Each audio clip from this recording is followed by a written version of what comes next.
Wouldn't it be nice to see the data that I just typed output on a screen somewhere? In this video series, we'll be building Don Lancaster's TV Typewriter and hook it up to the Marcade computer as a display, so be sure to stick around. The TV Typewriter isn't just some old tech. It's an important step in the journey from early computers to the digital displays that we're so used to now. So let's rewind the clock back to the early 1970s and see how the TV Typewriter came to be and why it was so revolutionary for hobbyists, especially those building their own computers like the Marcade mini computer. Back in 1973, Radio Electronics magazine featured something that would be huge for electronics enthusiasts, the TV Typewriter. Created by engineer and author Don Lancaster, this device was an affordable way for hobbyists to add a video display to their home projects. Basically, it was a way to use a standard TV to display text on the screen, something that was groundbreaking for DIY computer builders that couldn't afford expensive display systems or terminals, some of which were sold for thousands of dollars. And this was huge because most people already had a TV in their home and could simply use that TV as a terminal for a computer. So, how did it work? Well, the TV Typewriter was essentially a simple video terminal, and it was designed to display characters on the screen. It was made with approximately 40 TTL chips and could display characters, uppercase characters on the screen and some basic symbols in a 16x32 grid system. That's just 512 characters, which doesn't sound like much, but that was enough back in the day. You could actually add additional memory boards, so for example, optional memory B, and you could actually double that memory if you wanted to. The article in this magazine calls the TV Typewriter, quote, "It's a computer terminal for time-sharing services, schools, and experimental uses. It's a ham radio teletype terminal. Coupled to the right services, it can also display news, stock quotations, time, and weather. It's a communications aid for the deaf. It's a teaching machine, particularly good for helping preschoolers learn the alphabet and words." Can you imagine preschoolers playing with this thing nowadays? It also keeps them busy for hours as an educational toy. Well, I think it will keep a nerd busy for hours, but preschoolers, probably not. They probably break it in half and move on to something new fairly quickly. It's an interesting marketing message, that's for sure. So why do we want to build the TV Typewriter?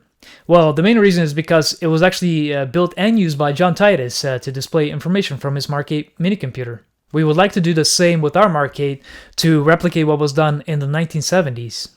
And also, I think the board setup looks really cool.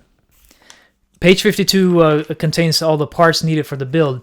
And I've collected all the parts here. The only difference is that the crystal oscillator here calls for a 4.561 megahertz, and I wasn't able to find that frequency, unfortunately. So I will actually use the 4.5 megahertz, and we'll see how that works.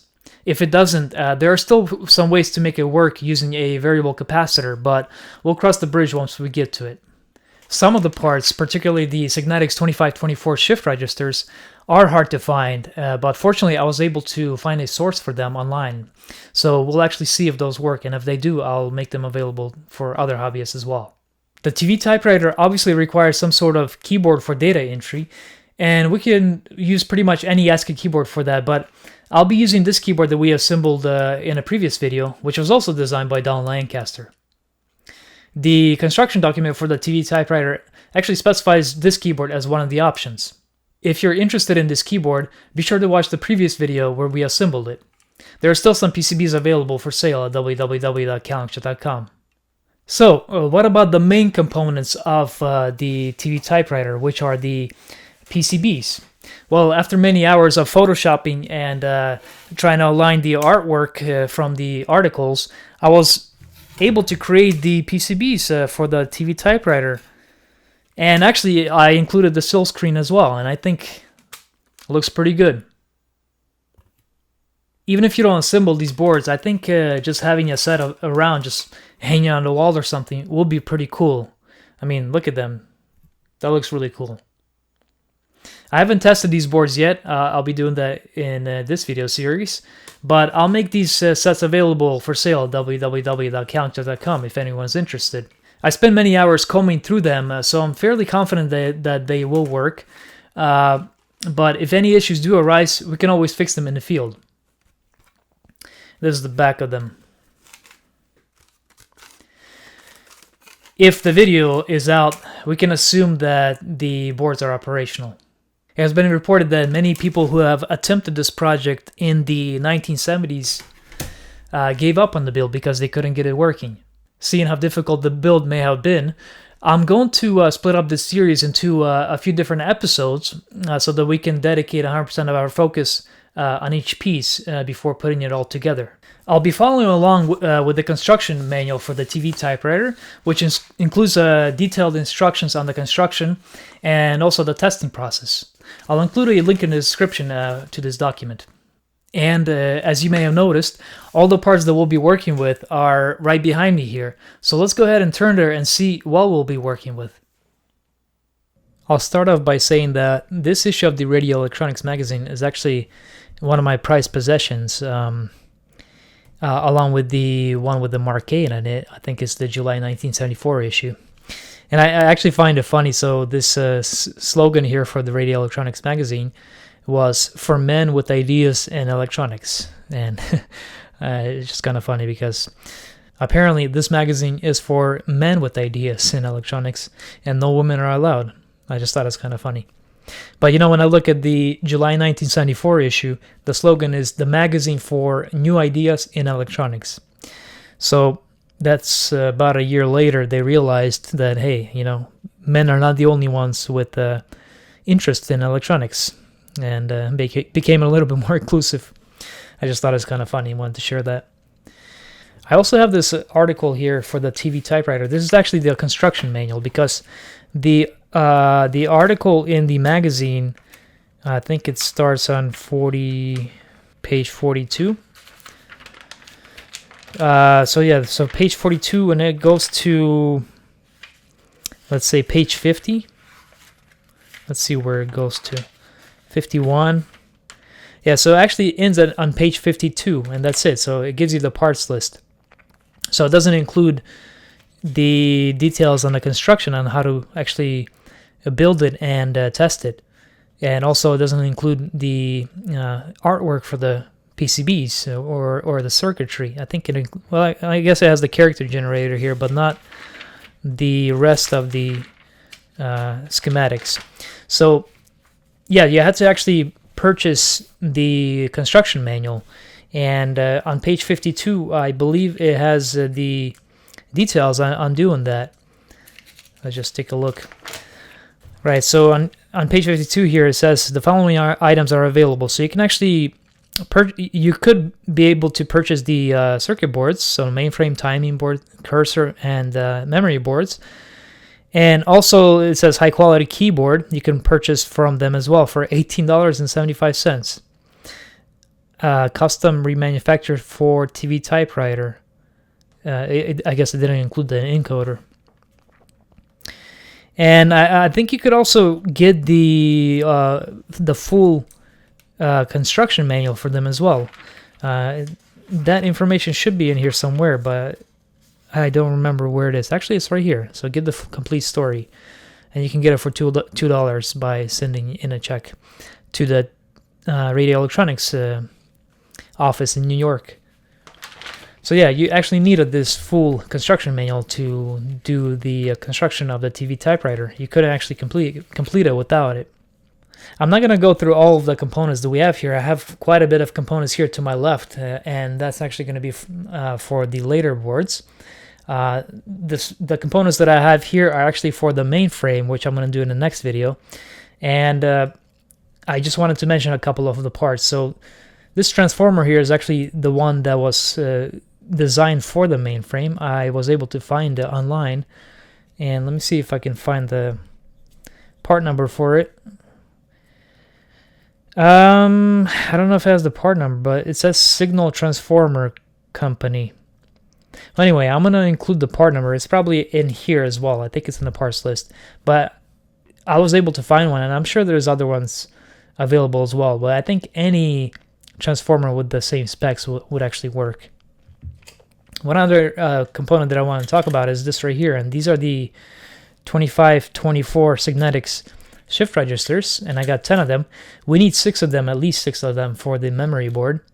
And what's interesting, so if we look at the date for this, it's actually from 1973 and week 39. So week 39 is actually September of 1973. So if this is correct, and this is actually genuine, these ICs were actually created or manufactured in September of 1973. So right when this magazine came out, which I thought was pretty cool. We'll also be using these Molex connectors here. These are female versions, but there's also male connectors as well, which will be installed in the other boards, such as the cursor and the memory and the timing boards. The connectors here, so the pins are spaced at 3.96 millimeter. Just to keep that in mind. So these are the boards that we'll be using, and this is the mainframe board. The back of it looks like this. Basically all the traces, and also has some text here. So it says TV Typewriter mainframe number 2501. I'm not sure what the 2501 is. Probably the revision number or something. I don't know. And it says it has the Southwest Technical Products Company logo here. So I guess the SWTPC company manufactured these boards for Don Lancaster, actually for radio electronics. And the front of it has the silk screen. So for example, the transformer here would actually go something like this. It would attach to it and will be mounted to the board itself. That's the mainframe PCB. We also have these PCBs here. So for example, the timing PCB, same as with the mainframe, it has the silk screen on top. Pretty basic, nothing complicated. Again, we'll be using a 4.5 megahertz crystal here instead of the one that was specified in the parts list. And the back of it looks like this. Looks pretty good. Nice and clean. This is the memory board. Silk screen as usual. Also has the outline here for, basically I think this section right here only needs to be populated for the first memory board. If you want to add a second one, you only need to do this part right here. And the back of it looks pretty good as well. The only thing is that it has a G and some asterisks here right in the middle of the board. The silk screen was printed on it by accident. I don't know how that happened, but it's there. But yeah, that looks pretty good as well. And the cursor board, same as usual, pretty basic. Nothing unique here that needs to be mentioned. And the back of it is just the copper traces.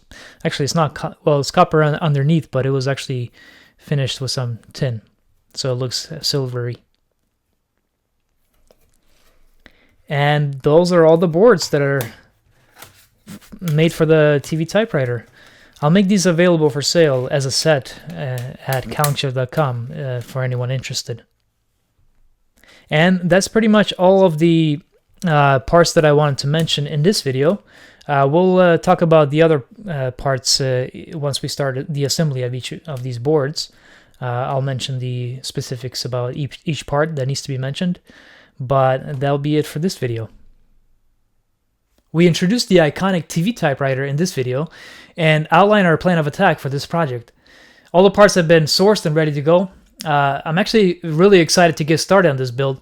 It's going to be a fun one. In the next video, we'll be assembling the mainframe PCB of the TV typewriter. Don't forget to subscribe so you don't miss it. Thank you for watching. Don't forget to like and comment, and I'll see you in the next one.